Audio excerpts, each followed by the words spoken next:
हमें याद है 19 जनवरी थी, सैटरडे की रात, 8:45 बजे था शाम का टाइम, जब मस्जिदों में हो गई आवाज़ निज़ाम मुस्तफ़ा, ए काफिर हो, जालिमो, कश्मीर हमारा छोड़ दो।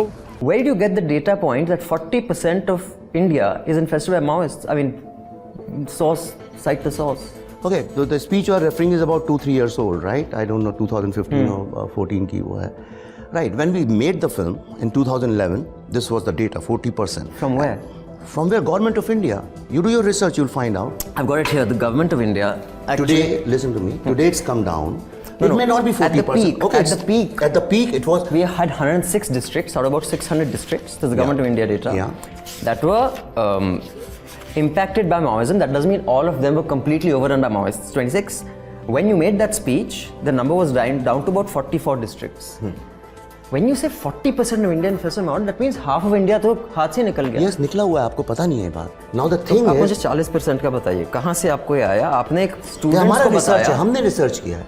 ऑब्जेक्शन है जो मेरे हस्बैंड का गलत सीन दिखाया है, उससे ऑब्जेक्शन है. इन्होंने दिखाया है, आप देखो कर्फ्यू लगा है, आप खुद सोचो, कर्फ्यू लगा है तो बच्चे स्कूल कैसे जा रहे हैं?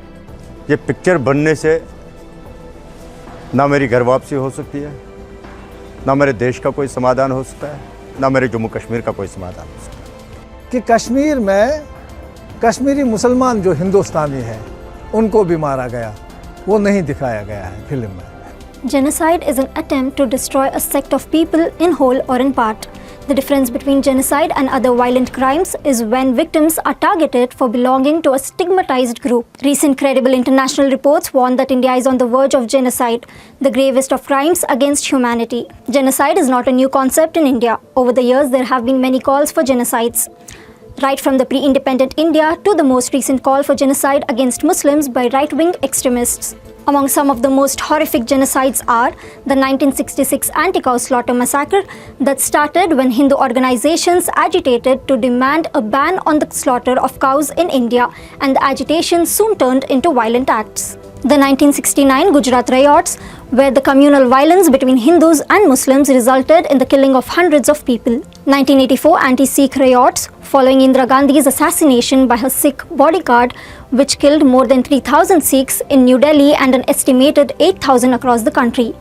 Bombay riots, 1992, a result of the escalation of hostilities after large-scale protests by Muslims in reaction to the demolition of Babri Masjid in Ayodhya. And the worst of all, the 2002 Gujarat riots, known as one of the bloodiest Hindu-Muslim riots, in which thousands of people, the majority Muslims, were slaughtered. The Gujarat riot 2002 is unforgettable not just for their numbers, but for their vicious brutality and ruthless exploitation of women and children.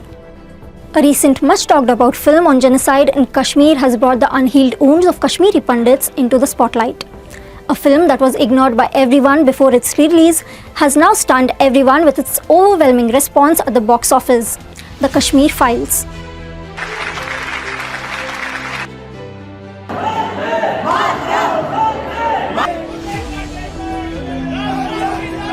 We are very thankful to you.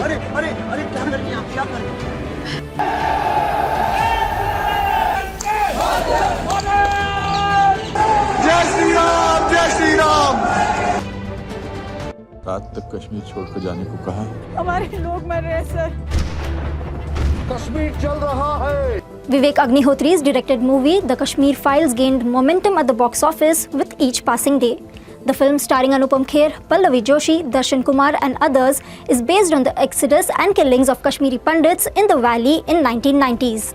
The movie documents the plight of the Kashmiri Pandit community that was forced to leave their homes as a result of a Pakistani-sponsored intimidation campaign in the region in the late 1980s and early 1990s. The movie has got an overwhelming response from the netizens, getting recommended by the Prime Minister himself. Several states including Uttar Pradesh, Uttarakhand, Tripura, Karnataka, Goa, Haryana, Gujarat and Madhya Pradesh have declared the film tax-free. The movie has not just won hearts of many netizens but has also ignited a new fire of hatred among communities.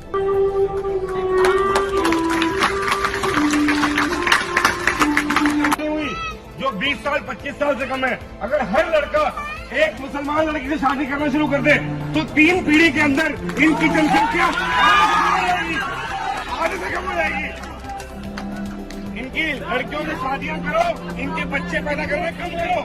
हम यहाँ film देख रहे हैं, वो अपने घरों में अपनी आबादी बढ़ा रहे हैं। Hate against Muslims stays up outside theatres as right-wing extremists call for genocide of Muslims.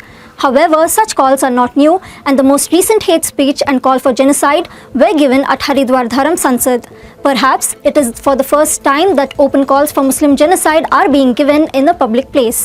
Running a fact check of the Kashmir files, according to the director of the movie, 4,000 Kashmiri Hindus were murdered, whereas according to the reports, around 300 Kashmiri Pandits were killed since 1989. Talking about an image of a 2021 RTI response that has gone viral on social media with the claim that only 89 Kashmiri Pandits were killed by militants in Jammu and Kashmir, many netizens have questioned its authenticity. After which, the Jammu and Kashmir police reported that 209 Kashmiri Pandits were killed by militants since 1989. According to them, of the 209 Kashmiri Pandits killed, 109 died in 1990. The 2021 RTI response had not mentioned the fact that over 100 people died in 1989. Ashok Kumar Pandey, the author of Kashmir Nama on Kashmiri Pandits and an expert on socio-political concerns of Kashmir, addressed many claims made in the movie. पूरी film जिस तरह से बनाई गई है उसमें आपको बहुत साफ ये समझ में आता है या दिखाया ये जाता है कि कश्मीरी पंडित और कश्मीरी मुसलमानों के बीच का ये पूरा विवाद था और कश्मीरी पंडितों को मार के कश्मीर से भगा दिया।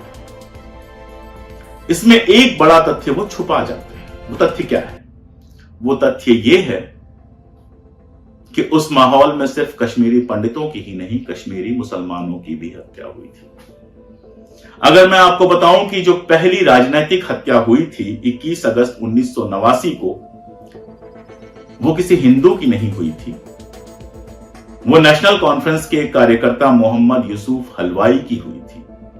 अगर मैं आपको बताऊं कि प्रशासनिक हमला जो पहला हुआ था, किसी प्रशासनिक अधिकारी पर जो पहला हमला हुआ था, जो यूसुफ हलवाई की हत्या से पहले था, तो वो हमला पुलिस महानिरीक्षक जो थे जीएम में वटाली साहब, उनके ऊपर हुआ था। वटाली साहब तो बच गए थे, लेकिन वटाली साहब का जो अंगरक्षक था वो मारा गया था और इसके कुछ ही दिन बाद उनके छोटे भाई गुलशन वटाली की हत्या कर दी गई। ऐसा होता है, कई जगहों पे होता है। मान लीजिए आपके पड़ोस में मुसलमान कोई रहता है, उसके ऊपर दंगे में हमला होता है, तो क्या पूरी कॉलोनी उसको बचाने आ जाती है? कुछ भले लोग होते हैं जो बचाने की कोशिश करते हैं, कुछ बुरे लोग होते हैं जो बचाने की कोशिश नहीं करते हैं, बल्कि उसके ऊपर और ज्यादा प्रेशर बनाते हैं। यही कश्मीर में हुआ। लेकिन जब आप इसको बिल्कुल पंडित बनाम मुसलमान कर देते हैं, तो आपको अग्निहोत्री साहब को अपनी पूरी कहानी में एक भला मुसलमान नहीं मिलता है। तो फिर मैं वही सवाल उठाता हूं कि अगर 98% मुसलमान 2% हिंदुओं के खिलाफ हो गए थे, तो क्या यह संभव था कि एक भी हिंदू बच जाता? और देखिए, थोड़ी थोड़ी होशियारियां की जाती हैं। एक जगह इसका जो हीरो पार्ट है वो कहता है कि जो 800 हिंदू कश्मीर में रह रहे हैं, वो गलत कहता है। 800 हिंदू नहीं, आज भी 800 कश्मीरी पंडित परिवार वहां पे रह रहे हैं, यानी 5,000-5,500 लोग रह रहे हैं। आप जानते हैं कि मैंने अपनी किताब कश्मीर और कश्मीरी पंडित में बहुत डिटेल में इन पंडितों का इंटरव्यू किया जो वहां रह रहे हैं और बात की है। A day before the release of the film, the wife of squadron leader Ravi Khanna, one of the characters shown in the film, approached the court saying the story is not based on true facts. Objection है जो मेरे husband का गलत scene दिखाया है, उससे objection है। इन्होंने दिखाया है, आप देखो कर्फ्यू लगा है, आप खुद सोचो, कर्फ्यू लगा है तो बच्चे स्कूल कैसे जा रहे हैं? सबसे बड़ी गलती नोट करने वाली है ये। क्या लोग, इतनी बड़ी कॉल है जो पाकिस्तान से भी इतने प्रोएक्टिव हो रखे हैं। बेनज़ीर भुट्टो का भी उन्होंने बताया है और क्रिकेट मैच का भी बताया है कि जो हा हल्ला ये लोग करते हैं। और आप ये बता रहे हो कि इतना तूफान उठा है, जेनोसाइड 19 को हो गया है और लोगों के लिए इतनी प्रॉब्लम, जो किलिंग ऐसे हो रही है, रोड साइड पे ब्लड बह रहा है, तो आप दिखा रहे हो बच्चे स्कूल जा रहे हैं पिट्ठू उठा के और हाथ में फूल पकड़े हुए हैं। मिथुन चक्रवर्ती जी ने इसमें रोल किया है किसी गवर्नमेंट ऑफिसर का, तो उन्होंने, अब रवि का सीन ठोका गया है, बीच में सीन बनाया गया है कि चलो जी रवि, स्क्वाड्रन लीडर खन्ना की बीवी की जंग की वजह से उनको दुनिया जानती है आज, वरना बड़े सोल्जर्स शहीद होते हैं हमारे, 1 to 1 किसी का नाम नहीं जानता कोई फलाना। लेकिन इन्होंने क्या दिखाया है कि 3-4 ऑफिसर खड़े हैं मिथुन चक्रवर्ती जी मॉर्निंग वॉक पे जा रहे हैं और वो कहते हैं हाय रवि, रवि भी उनको देख के हाई करता है और बच्चे आते हैं, वो उसको रोज प्रेजेंट कर रहे हैं रोड साइड पे और वो बच्चों को टॉफियां बांट रहा है। इतने में मिलिटेंट्स आते हैं, वो उनको गोलियां मार के तो चले जाते हैं। ये दिखाया है जो ऑब्जेक्शनेबल है, क्योंकि इनको यही दिखाना चाहिए था जो हुआ है। क्योंकि इनको क्या ये इन्होंने मेरे से परमिशन ली थी कि हम मूवी बना रहे हैं उसमें स्क्वाड्रन लीडर खन्ना का ये सीन डालना चाहते हैं, मैडम आप सच्चाई हमको बताएंगे कि क्या बात आपने अग्निहोत्री जी से की थी कि आपकी बिना परमिशन के ये किस तरह से उन्होंने सीन क्रिएट किया? मुझे नहीं पता। मैंने पूछा उनसे, मैंने कहा है वहाँ पे, और क्या इंडियन एयरफोर्स से पूछा है? मुझे तो छोड़ दो। According to her petition, it is shown in the film that on his way to the office, Khanna is distributing toffees to children when militants come on a motorcycle and shoot him. But in reality, there was a curfew at that time and no schools were functioning. After which, the Kashmir court had ordered the makers to modify the scenes, but the film was released as it was without any changes. However, the movie gets several facts right about the Kashmiri exodus. The killings and plight of the Pandits shown in the movie actually happened. Kashmiri Pandits have spoken out about how this movie sensationalizes the entire issue by giving it a communal angle rather than addressing the real concern that has been ignored by all governments up to now. जो ये film है, मुझे लगता है ये 2024 का election turn है। ये जाएंगे दुनिया भर में, कहेंगे देखिए कश्मीरी पंडितों के साथ जुल्म हुआ है, पाकिस्तान ने हमें उजाड़ा, पाकिस्तान ने मिलिटेंसी की, उस वक्त आम मुसलमान उसमें नहीं था, मुसलमानों को भी मारा गया। 1990 में हमारा प्लान हुआ है, उसका जिम्मेदार भी गवर्नमेंट ऑफ इंडिया ही है। आप उसको आज कुछ भी बोल दो, मुझे लगता है कि इस तरीके की यदि पिक्चरें बनेंगे वो एक दूरियां पैदा करेंगे, उधर से भी तो इधर से भी। 1990 से लेकर आज तक जो है हमारे नाम पर जो खाली पिक्चरें बनी और कुछ नहीं हुआ है। इवन आज भी ये पिक्चर बनने से ना मेरी घर वापसी हो सकती है, ना मेरे देश का कोई समाधान हो सकता है, ना मेरे जम्मू कश्मीर का कोई समाधान हो सकता है। ये एक जिस हिसाब से हमें 1990 से लेकर आज तक जो है एक पॉलिटिकल टिश्यू पेपर की तरह हमें यूज़ किया गया है और आज भी वही हो रहा है। हमें लास्ट पर यही दिखता है कि जो दूरियां थी हमारी, जो हमने being as a civil society जो हमने नज़दीक किए थे, जिनको हमने पास पास लाने की कोशिश की थी, उसको मुझे लगता है कि इससे और ज़्यादा दूरियां होंगी, क्योंकि मेरे 5000 परिवार इस समय कश्मीर में है। ये जो फिल्म बनाई गई है ये एक तरफा हमारे काज को उजागर करने के लिए किया है, और कोई फिल्म प्रोड्यूसर निकले वो दो तरफा करे, मैं उसको बोल्ड मानूंगा। जो दो तरफा जो जेनोसाइड हुआ है उसको उजागर करके एक फिल्म बनाए। इसलिए मैं और किसी प्रोड्यूसर डायरेक्टर से अपील करता हूं कि दोनों साइड के इस माहौल को जो उन पर भी गुजरी है, मेजॉरिटी कम्युनिटी पर भी, तो उनके और हमारे जख्मों को पूरा उजागर करे, ताकि दुनिया को और भी पता चल जाए कि एक तरफा ये जो मेजॉरिटी पर जुल्म हुए हैं वो कहाँ से आए, वो भी पाकिस्तान स्पॉन्सर्ड थे। वो जो वहाँ तब की गवर्नमेंट थी, उन्होंने जब हमारी बात ही नहीं बाहर आने दी। ऐसा क्या हो किया था हमने कि हमें ये ज़िंदगी जीनी पड़े। शायद अब हो सकता है, उम्मीद तो है, घर जाने की उम्मीद है, घर जाने की उम्मीद है, लेकिन हमें डर लगता है। मुझे लगता है मैं एक हूँ जो मैं नहीं जाऊँगी वहाँ, वो दृश्य देख के ऐसे डर लगता है। याद तो आती है अपने घर की, हमारी जन्मभूमि है। ये पिक्चर बनी है, हमने ये उस टाइम देखा जब हम 27 साल के थे, श्रीनगर में 90 में। हमें याद है 19 जनवरी थी, सैटरडे की रात, 8:45 बजे था शाम का टाइम, जब मस्जिदों में हो गए आवाज़ निज़ाम मुस्तफ़ा, ए काफिर हो जालिमो कश्मीर हमारा छोड़ दो। वो थे पाकिस्तानी जो हमारा हमसाया है, हम नहीं उसके बारे में कहेंगे, लेकिन वो भी डर गए, उनको भी उन्होंने डराया, अगर इनको शटल दिया आपको भी ये हार बनेंगे।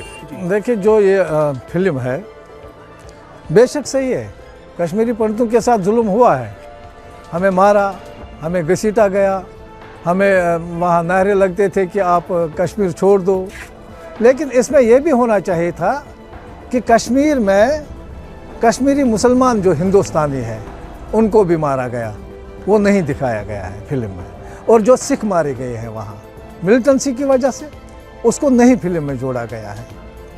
जो सरकार को करना चाहिए था। 8 साल की सरकार है बीजेपी की सरकार की, जो दूसरी सरकारों पर एलिगेशन देते थे, इन्होंने नहीं किया, इन्होंने कश्मीरी पंडितों को उजाड़ा। लेकिन इस सरकार ने भी आज तक हमारी सुध नहीं ली, बीजेपी ने सिर्फ कश्मीरी पंडितों का शोषण मतलब एक्सप्लॉइट हमें किया। हर जगह पर कश्मीरी पंडितों को कश्मीर से निकाला, लेकिन एक भी काम हमारा नहीं। After detecting unusual voting activity on the movie's review page, IMDb changed the voting pattern used to calculate ratings for this film. It is astonishing to see how many states are going to great lengths to promote one movie. It is suspicious how all of this happens in midst of right-wing ecosystem fostering and fanning flames of anti-Muslim hatred in the country. It appears that the hate and communal propaganda against Muslims has moved beyond WhatsApp to cinema halls. Muslims are being referred to as jihadis and threatened that no Muslim shall remain in Hindu Rashtra.